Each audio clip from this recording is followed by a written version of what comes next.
आप सब लोगों का स्वागत है। अभी जब यहाँ पर एआईसीसी में आप सब लोग भी आए होंगे तो आपने देखा होगा कि किस प्रकार से देश के प्रमुख विपक्षी दल के मुख्यालय को पुलिस ने छावनी में एक तरीके से परिवर्तित कर दिया। मैं इस प्रमुख विपक्षी दल का राष्ट्रीय महासचिव हूं और मुझे 4 जगह के ऊपर गाड़ी से उतर करके पुलिस को रिक्वेस्ट करके यहां पर आना पड़ा।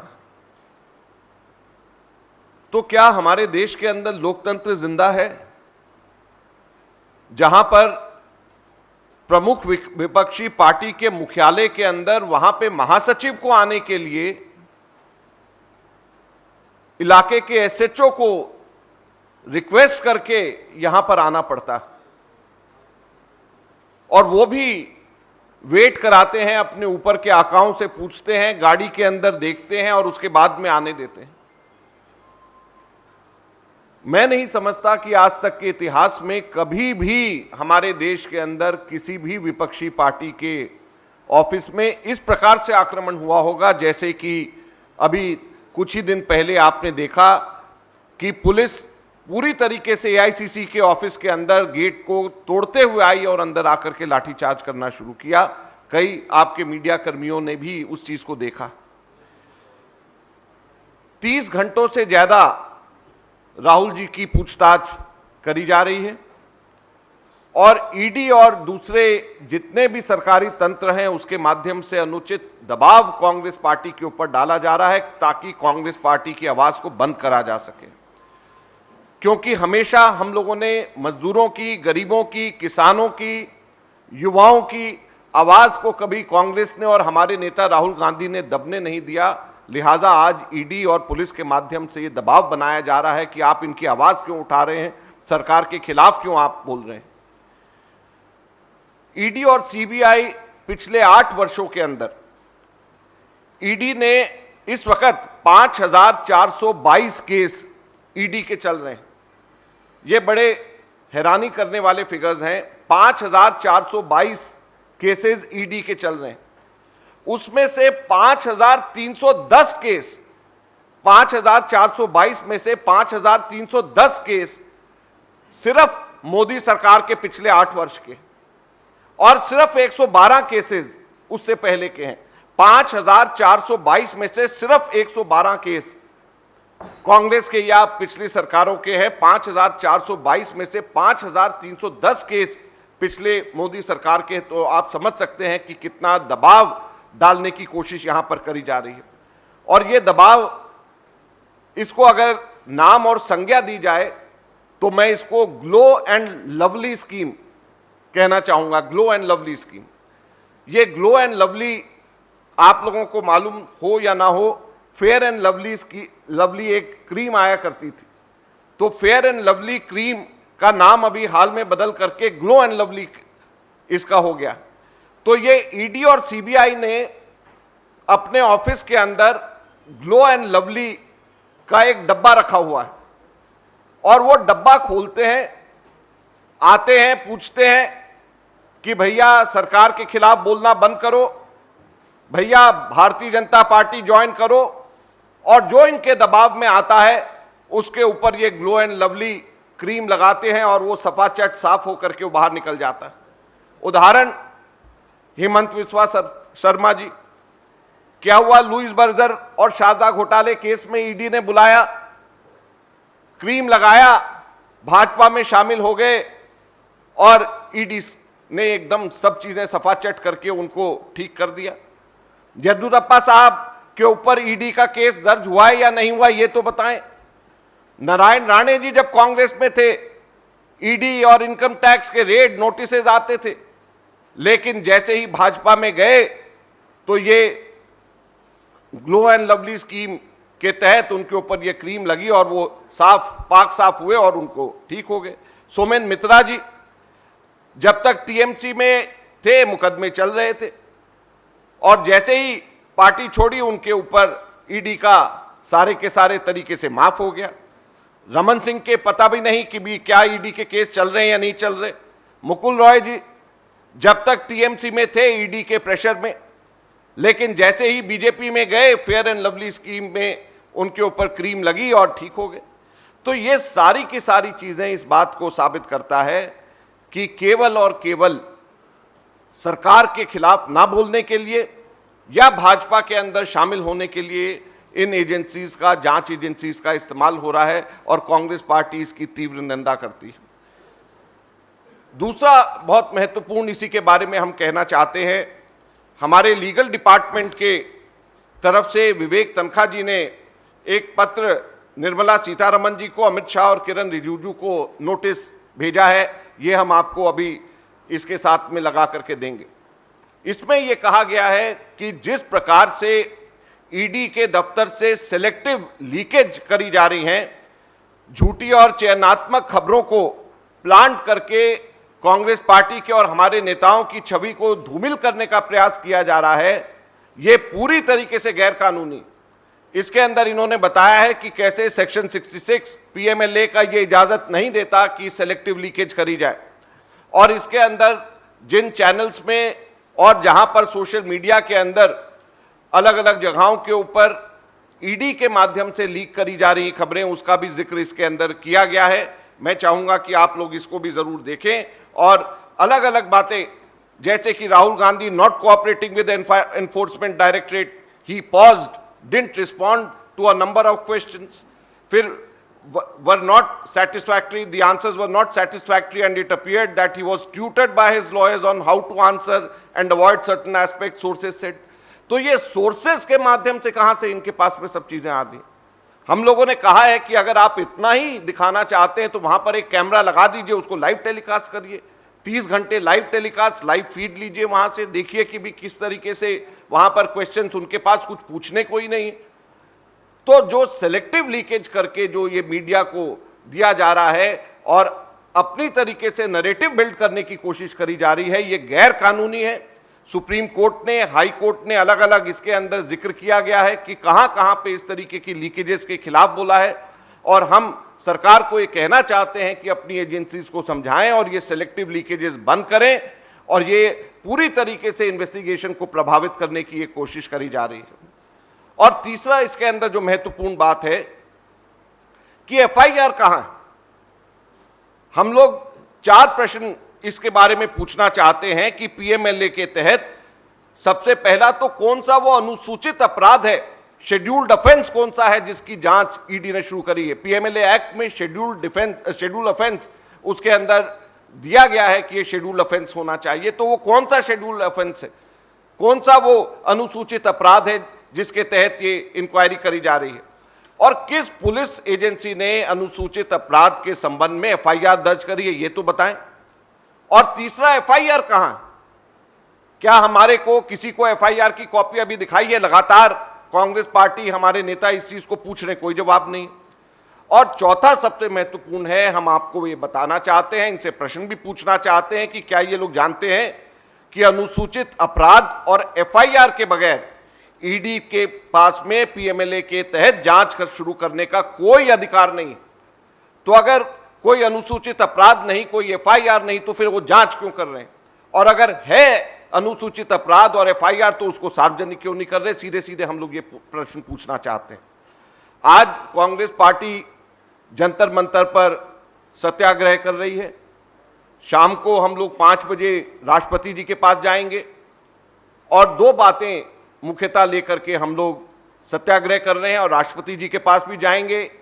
एक, जिस तरीके से अग्निपथ स्कीम को लॉन्च किया गया है और पूरे देश के अंदर युवाओं के अंदर आक्रोश है, हमारी मांग है कि इसको, स्कीम को एकदम से वापस लिया जाए, पार्लियामेंट में डिस्कस करा जाए और युवाओं को कॉन्फिडेंस में लिया जाए, बात करी जाए, और उसके बाद में कोई ऐसी स्कीम लेकर के आए जो कि युवाओं से संबंधित है, सेना में भर्ती से संबंधित है। उससे पहले इसको एकदम से वापस लिया जाना चाहिए, ये हमारी मांग है। और दूसरी मांग हम लोगों की यह है कि जिस तरीके से लोकतंत्र के अंदर प्रमुख विपक्षी पार्टी के मुख्यालय पे हमला हुआ, जो हमारे चुने हुए प्रतिनिधि हैं, सांसद हैं, जिस तरीके से उनकी पुलिस ने प्रताड़ना करी है, प्रिविलेजेस कमेटी को हम लोगों ने रिक्वेस्ट करा है, स्पीकर को भी और वाइस प्रेसिडेंट को भी, कि वो इसको प्रिविलेजेस कमेटी में दे, इसकी जांच करे, और राष्ट्रपति जी को हम लोग इसके बारे में भी साथ में ये बोलेंगे। अंत में एक बहुत महत्वपूर्ण बात आप लोगों को आज हम जानकारी में लेकर के आना चाहते हैं, अग्निपथ के बारे में। एक यहां पे आने से पहले किसी ने व्हाट्सएप पे भेजा, वो मैं पढ़ करके सुनाना चाहता हूं। 1 रैंक 1 पेंशन का था वादा, ना रैंक ना पेंशन का है इरादा, क्या हुआ तेरा वादा।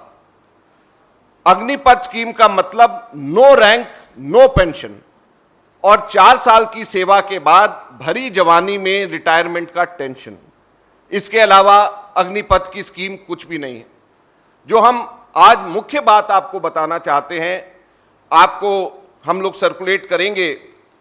एक ये सर्कुलर है अक्टूबर का 2020 का, जनरल बिपिन रावत सीडीएस के उनके टाइम का, और साथ में उनका ये इंटरव्यू है जो उन्होंने एएनआई को दिया था।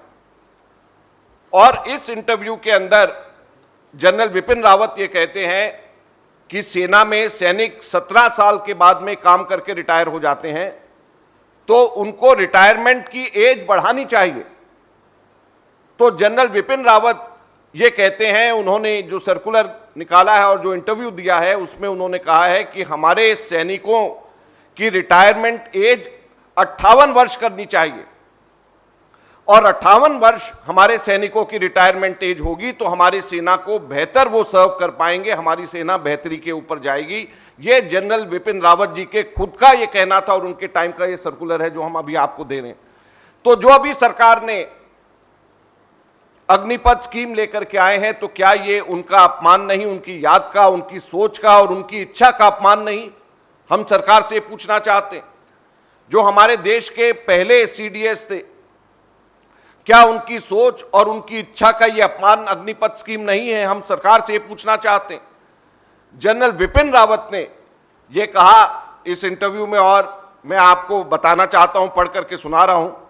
हम सैनिकों को भर्ती करते हैं और उन्हें शुरू के वर्षों में सियाचिन, द्रास, गुरेज जैसे स्थानों पर, घर से दूर कठिन स्थानों पर भेजते हैं और उन्हें यंग एज में ही रिटायर कर देते हैं, जिन्हें बहुत थोड़ी सी 18,000 रुपए के लगभग पेंशन दी जाती है। फिर वो दूसरी नौकरी ढूंढते हैं। मैं चाहता हूं कि वो लोग पूरी नौकरी करें 58 साल की उम्र तक। ये जनरल बिपिन रावत की खुद का इंटरव्यू है, उनके शायद आखिरी के महीनों के अंदर उनका ये इंटरव्यू है। और यही नहीं, सिर्फ उन्होंने सैनिकों के लिए नहीं, बल्कि उन्होंने सीनियर ऑफिसर्स के भी रिटायरमेंट एज उन्होंने कहा 59 ईयर्स होना चाहिए, जनरल्स का 60 ईयर्स का होना चाहिए। तो जब जनरल बिपिन रावत जैसे हमारे, उनसे ज्यादा तो कोई भी नहीं कह सकते कि क्वालिफाइड है। कल हमारे तीनों हमारे सेनाओं के अध्यक्षों ने बयान दिया, तो क्या वो सभी के सभी जनरल बिपिन रावत की सोच के खिलाफ में जा रहे हैं? आज हम सरकार से पूछते हैं कि क्या उन्होंने जो सर्कुलर और जो बिपिन रावत जी की जो सोच थी उसको क्या अनुसरण करने की कोशिश करी? जब हमारे सेना के अभी के सर्विंग जनरल्स, पुराने जनरल्स, बहुत सारे लोग, जितने भी विशेषज्ञ हैं, सब ये कहते हैं कि इतनी जल्दी रिटायर नहीं करना चाहिए, तो सरकार ने 17 वर्ष में जो रिटायर होते थे उसकी जगह अब 4 वर्ष में रिटायर कर रहे हैं, जिसमें ये कहते थे कि इनको 58 वर्ष तक के इनको रिटायर करना चाहिए। अब जो है सरकार उनको मात्र 21 वर्ष के ऊपर रिटायर कर रही है, तो इससे ज़्यादा शर्म की बात नहीं हो सकती है। तो हम अंत में फिर से सरकार से कहना चाहते हैं कि कम से कम सीडीएस जनरल बिपिन रावत के कम से कम उनका अपमान ना करें, उनकी सोच का और उनकी इच्छा का अपमान ना करें, ये हम सरकार से कहना चाहते हैं। धन्यवाद।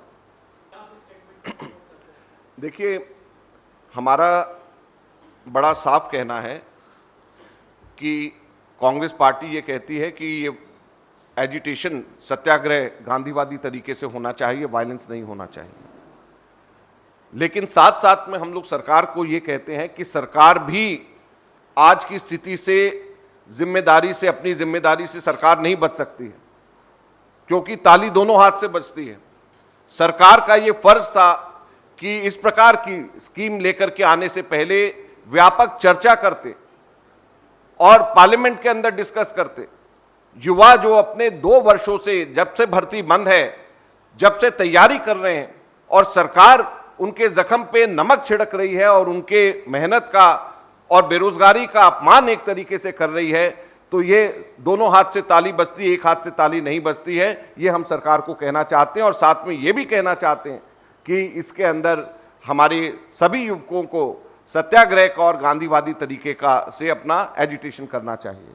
देखिए, हम लोग जंतर मंतर पर कल भी हम लोगों ने सत्याग्रह किया था और अग्निपथ के विषय को लेकर के किया था। आज जंतर मंतर पर कांग्रेस के देश से सभी नेता यहाँ पर जमा हो रहे हैं और पुलिस से हम लोगों ने बाकायदा परमिशन मांगी थी। कल हमने कहा कि आप हमें बताएं, ये हमारा अधिकार है, लोकतांत्रिक अधिकार है कि हम इसका विरोध प्रदर्शन करें।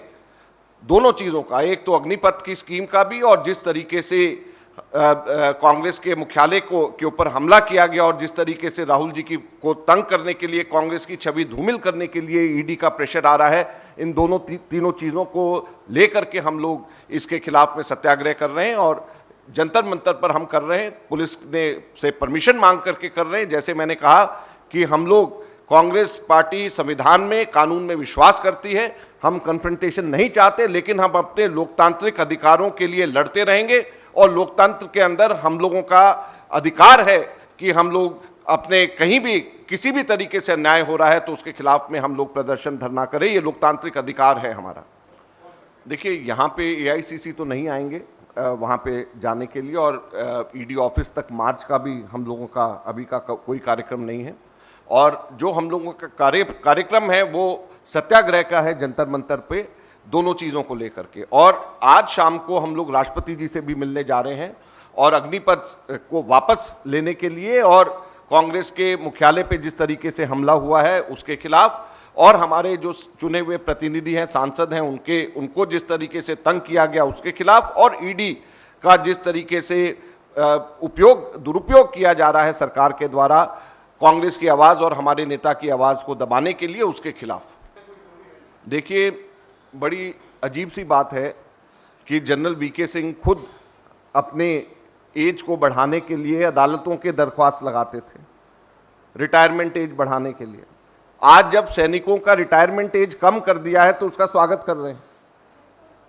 इसी संदर्भ में मैंने अभी कहा कि जनरल विपिन रावत ने 2020 के अंदर वीर गति पाने से कुछ ही महीने पहले उन्होंने ये बड़ा स्पष्ट कहा था कि हमारे सैनिकों को सिर्फ 17 साल के बाद रिटायर कर दिया जाता है और हमारे सैनिकों की रिटायरमेंट एज 58 वर्ष तक होनी चाहिए। ये जनरल विपिन रावत ने कहा और ये सर्कुलर उस वक्त जो इशू हुआ था, ये सर्कुलर भी मैंने आपको अभी बांटा है और जो इंटरव्यू उन्होंने दिया है वो भी मैंने कहा। तो दुख की बात यह है कि जो हमारे देश के पहले सीडीएस हैं, उनकी इच्छा को और उनकी सोच का अपमान ये सरकार कर रही है और जो उनकी इच्छा और उनकी सोच का अपमान जो सरकार कर रही है वो अपने आप में गलत काम कर रही है। जनरल विपिन रावत से बेहतर शायद फौज की कोई बेहतरी और नहीं चाह सकता। जनरल विपिन रावत का खुद ये कहना है कि हमारे सैनिकों को 58 वर्ष की उम्र तक काम करने का मौका मिलना चाहिए और उसके ऊपर उन्होंने सर्कुलर निकाल करके उसकी शुरुआत करी थी। तो ये सरकार क्यों नहीं उसको इम्प्लीमेंट करती? देखिए, ये बड़े दुख की बात है कि बहुत ही गैर जिम्मेदाराना बयान ये सभी पॉलिटिकल लोग दे रहे हैं। मैं इनको भी बुरा नहीं मानता क्योंकि इन लोगों का कोई से या कोई रोल इस स्कीम को बनाने के अंदर नहीं है। तो कुछ चंद ब्यूरोक्रेट्स अपने एयर कंडीशन कमरे में बैठ करके बगैर चर्चा करे ये स्कीम को बना देते हैं और उसके बाद में अपने पॉलिटिकल लीडर्स को कहते हैं कि आप इसको बचाव करें। तो जिनको जितना समझ में आएगा वो उतना उस हिसाब से बोलेंगे। कैलाश विजयवर्गीय ने इन लोगों को अपने ऑफिस के अंदर चौकीदार रखने के लिए कह करके इनको अपमान करने की कोशिश करी। तो अलग अलग तरीके से हमारे जो पॉलिटिकल लोग भारतीय जनता पार्टी के हैं उनसे मैं कहूँगा कि लोगों की भावनाओं को समझे, युवाओं की भावनाओं को समझे और अपनी पार्टी के अंदर इन लोगों की बात को उठाएं और वापस इसको अग्निपथ स्कीम को लेकर के जाने के लिए दबाव अपनी पार्टी में बनाएं। मैं उनको, जितने भी पॉलिटिकल लोग भाजपा के अंदर हैं, उनको मैं कहना चाहूँगा, हम तो अभी से कह रहे हैं, आज राष्ट्रपति से मिलने जा रहे हैं और हम इस तरीके की पार्टी नहीं है कि 1 रैंक 1 पेंशन का था वादा, ना रैंक ना पेंशन का है इरादा। तो हम लोगों जो वायदा करते हैं वही हमारा इरादा होता है, हम इनकी तरह नहीं है।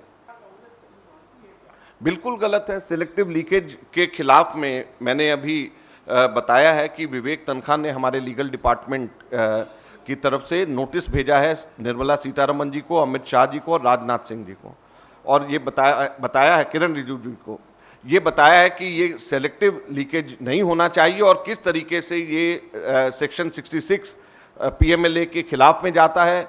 हाई कोर्ट और सुप्रीम कोर्ट की रूलिंग्स इसमें साइट करी गई हैं कि सेलेक्टिव लीकेजेस नहीं होनी चाहिए और क्यों सेलेक्टिव लीकेज होने से इन्वेस्टिगेशन कैसे प्रभावित होता है, और ये पब्लिक ट्रायल नहीं होना चाहिए और नरेटिव सेट करने की कोशिश नहीं होनी चाहिए जो कि सेलेक्टिव लीकेज से करी जा रही है। और इसके खिलाफ में हम लोगों ने